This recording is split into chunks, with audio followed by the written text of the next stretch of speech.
बोलिए प्रेम से श्री सद्गुरुदेव महाराज की जय, श्री सच्चिदानंद भगवान की जय।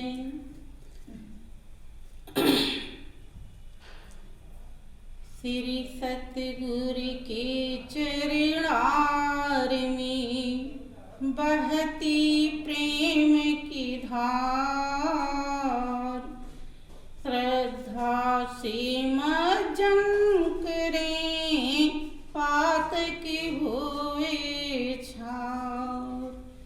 महाभयानक अरु कठिन भावसागर गंभीर,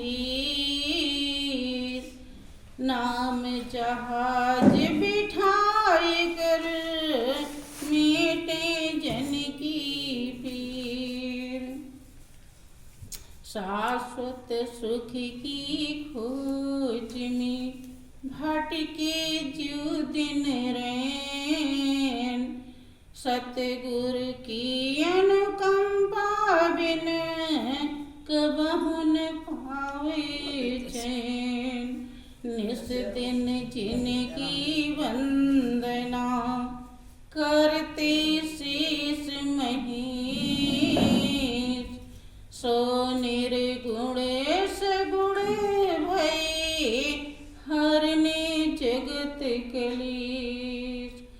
परम पुरुष गुरुदेव जी शाश्वत शांति निधान, बार बार दंडवत करूं सकल सुखों की खान। बोलिए प्रेम से श्री सद्गुरुदेव महाराज की जय, श्री सच्चिदानंद भगवान की जय। प्रिय भाइयों बहनों, परमात्मा की असीम दया दृष्टि से हम जीवों को सत्संग का महापावन अवसर मिला हुआ है। बशर्ते अवसर का जो लाभ उठाता है उसी का जीवन बन पाता है। हमेशा सुनते रहते हैं, आपका शास्त्र दर्शाता है, रामायण में जिक्र है, सोई गुनागे सोई बड़े भागी, और जो रघुबीर चरण अनुरागी, वही गुणवान है, वही भाग्यशाली है जिसका रघुवीर राम के चरणों में अनुराग हो गया। अब बात बड़ी मार्मिक है, बहुत ही विचार करने का विषय है। हम लोग सत्संग में भी आते हैं, सत्संग सुनते भी हैं और दर्शन परतन भी जैसा भी बनता है करते हैं, दान पुण्य भी करते हैं। लेकिन अगर अपने दिल से पूछें, सही में हृदय में ढूंढें, तो पता चलेगा कि अभी अनुराग नहीं हुआ, प्रेम नहीं हुआ। क्योंकि अनुराग ऐसा विषय है, ऐसी गहराई है कि एक म्यान में दो तलवार नहीं रहती। अगर राम से अनुराग हो गया, रघुवीर से प्रेम हो गया, तो बहनों, संसार का प्रेम खत्म हो जाता है। संसार का लगाव केवल दिखावा रह जाता है, नाम मात्र रह जाता है। अगर संसार से लगाव है तो ये कहना पड़ेगा, ये प्रमाण है कि अभी हमारे हृदय में रघुवीर से प्रेम नहीं हुआ, राम से प्रेम नहीं हुआ। और राम से जब प्रेम हो जाता है तभी हम गुणवान कहलाते हैं, क्योंकि राम की प्रेम का जो गुण है उससे हमारी आत्मा आनंदित होती है, संतुष्ट होती है, आत्मा की प्यास बुझती है। इसीलिए कहा गया है कि वही गुणवान है और वही भाग्यशाली है। और दुनिया के कितने भी गुण हमने सीख लिया है, सब कुछ सीख करके हमारी आत्मा को संतुष्ट नहीं कर सकते। लोग देखिए, आप सुनते रहते हैं कि यहाँ तक लोग इतने ज्ञानी हो जाते हैं, समझदार हो जाते हैं, हो रहे हैं कि वो चंद्रमा पर पहुंच जाते हैं। सुनते हैं कि वहाँ पर लोग बसना चाह रहे हैं, प्लाट खरीदते हैं, ऐसा भी टीवी में बताते रहते हैं। लेकिन उनके दिल से पूछो कि क्या वो अपने में संतुष्ट हैं जो इतना बड़ा काम कर लिए, धरती के बजाय चंद्रमा पर पहुंच गए। लेकिन अगर आप सही में पूछेंगी तो पता चलेगा कि वो संतुष्ट नहीं। इसीलिए वो गुणवान, वो गुण किसी काम का नहीं है, क्योंकि ये जीवन चंद्र दिनों के लिए रहता है बहनों, और हमारी आत्मा हमेशा के लिए है। तो जो हमेशा के लिए है, जिससे वो संतुष्ट होती है, वो ही गुणवान कहलाता है। जिससे आत्मा की प्यास बुझती है, संतुष्टि मिलती है, वही भाग्यशाली कहलाता है। ऐसा नहीं कि हमारा बहुत बड़ा मकान बन गया,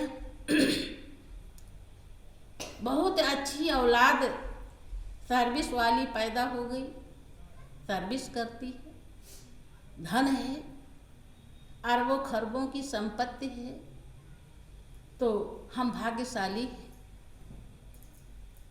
सांसारिक इंसान इसी को भाग्यशाली कहता है।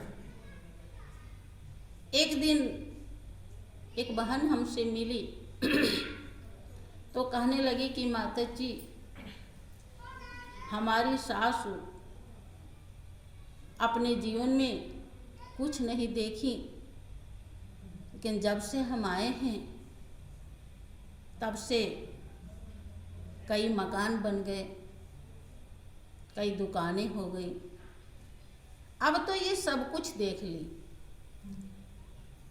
तो मुझे हल्की सी हंसी आई हम कि ये है संसार, इस बेचारी को यही सब कुछ है। सब कुछ क्या है, इसे तो मुझे लगता है कि कितने जन्मों के बाद भी याद नहीं आएगा। ये इसी को जानती है जो पल भर में छूट जाता है, पल भर में संग छोड़ देता है, पल भर में अलग हो जाता है, किसी काम नहीं आता है, उसी को कह रही सब कुछ देख ली। जो देखने के लिए आई थी इसे तो पता ही नहीं। तो ये तो मेला है, और मेले में हमें क्या सौदा करना है, किससे मिलना है। बहुत जन्म बीत जाते हैं बहनों, बहुत लोगों को इस बात का भी पता नहीं होता है। भाग्यशाली जान पाता है कि इस मेले में हमें क्या खरीदना है और किससे मिलना है। इसीलिए आपका रामायण दर्शाता है कि वही गुणवान है और वही भाग्यशाली है, और सब भाग्य पूरा नहीं अधूरा बहनों, जिसका राम के चरणों में अनुराग हो गया। इस सच्चाई को विभीषण जो संत रूप हैं, संत की जिसकी गति है, भगवान राम उनसे कहते हैं कि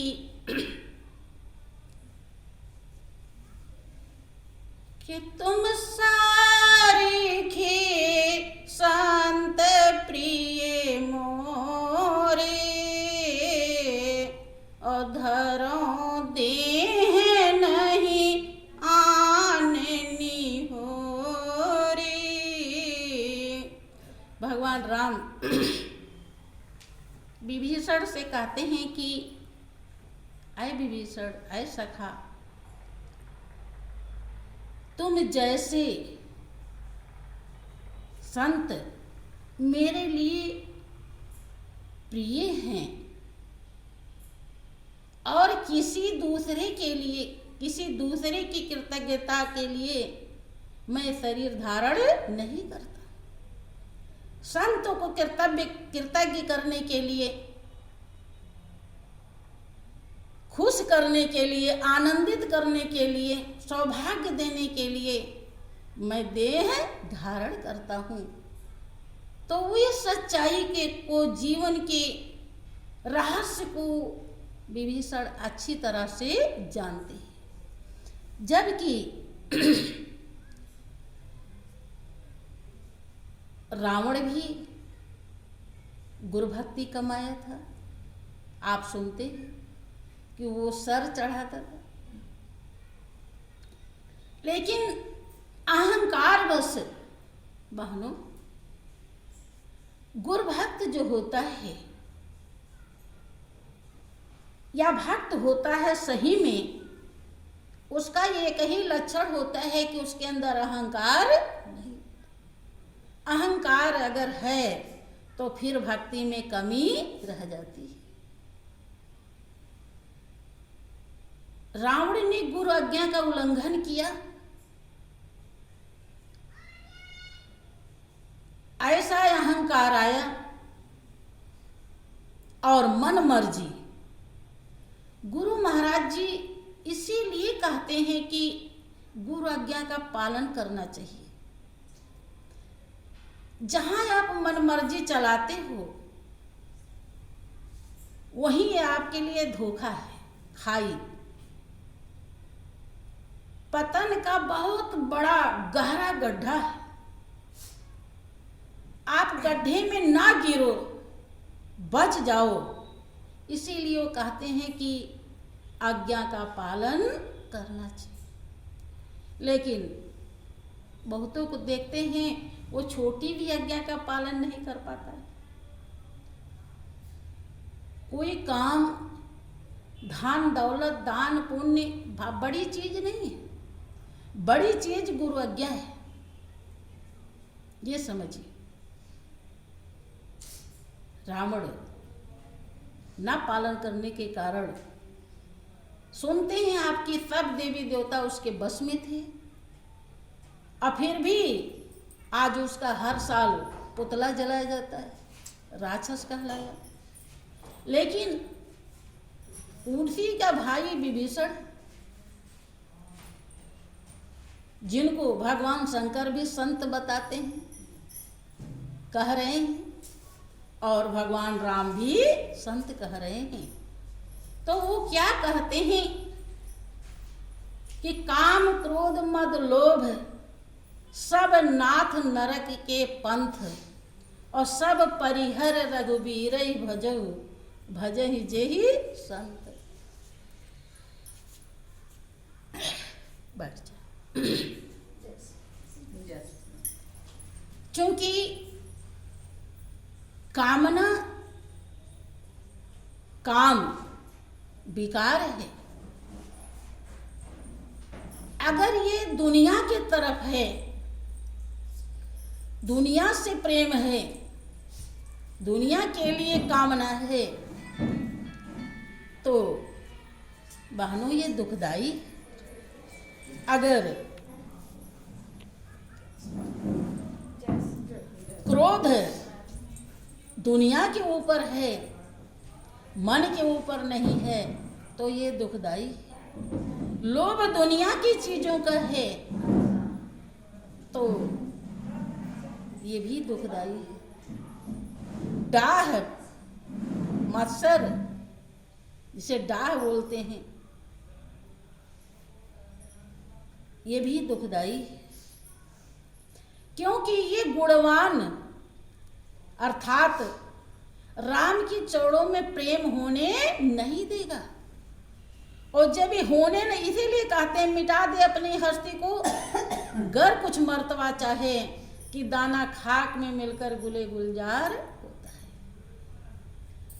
काम क्रोध मद लोभ सबको विभीषण बताते हैं कि ऐ नाथ, देखिए सच्चाई को समझने के कारण वो रावण जैसे भाई को नाथ बता रहे। क्योंकि जो भगवान का भक्त होता है, जिसकी गति संत की है, तो सब में प्रभु को ही देखता है और सबको सम्मान देना उसका स्वभाव होता है। अपमान करना स्वभाव नहीं होता, सम्मान देना। इसीलिए कह रहे हैं कि काम क्रोध मद लोभ सब नाथ नरक के पंथ। क्योंकि संत हमेशा हित की ही बात कहते हैं, जान रहे हैं कि रावण को पसंद नहीं आएगा। विभीषण इतना भी समझ रहे होंगे, क्योंकि उन्हीं के लंका में रहते हैं, तो इतना तो जानते ही हैं कि मेरे भाई कैसे हैं। स्वभाव को तो पता है, फिर भी कह रहे हैं कि ये सब नरक ले जाएंगे, अर्थात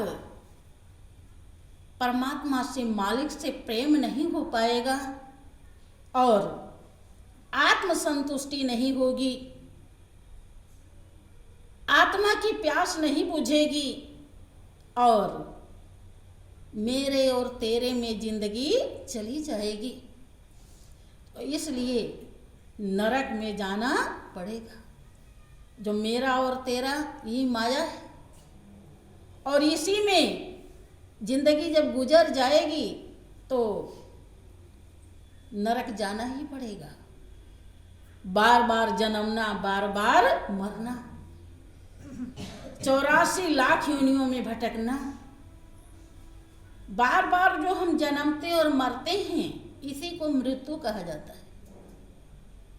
और जब जाने के बाद आने की जरूरत नहीं पड़ती है, तो इसे अमरता कहते हैं। इसी को कहते हैं कि मुक्त, जीवन मुक्त, अमर हो गए। क्या कहते हैं कि तात राम नहीं नर भूपाला, और भुवनेश्वर कालहु कर काला। के भाई राम इस दुनिया के राजा नहीं है, वो तीनों लोक के मालिक हैं और काल के भी काल हैं। जिसके द्वारा काल ग्रासता है उसके मालिक है वो। ब्रह्म अनामय अज भगवंता और व्यापक अजित अनादि अनंत। सब ऐश्वर्य से परिपूर्ण है जिन्हें ईश्वर कहा जाता है। जिनके कोई इच्छा नहीं, बिना इच्छा के अजेय हैं, अनंत हैं, हर जगह व्यापक हैं। कैसे पता है? क्योंकि उन्हें राम की चौड़ों से प्रेम है, अनुराग हो गया है विभीषण को। अनुराग होने के नाते वो इस सच्चाई को समझ रहे हैं कि गोदुज धेनु देव हितकारी और कृपा सिंधु मानुष तन धारी। जन रंजन भंजन खल भ्राता और वेद धर्म रक्षक सुन भ्राता। के भाई धरती, गाय, देवता और ब्राह्मण इनके हित के लिए कृपा के सागर मनुष्य का देह धारण किए हुए हैं और भक्त को सुख देने वाले हैं और जन रंजन भंजन खलु भ्राता और दुष्ट को संहार करने वाले। के ताहि बयर तज नाये माथा प्रण तारित भंजन रघुनाथा।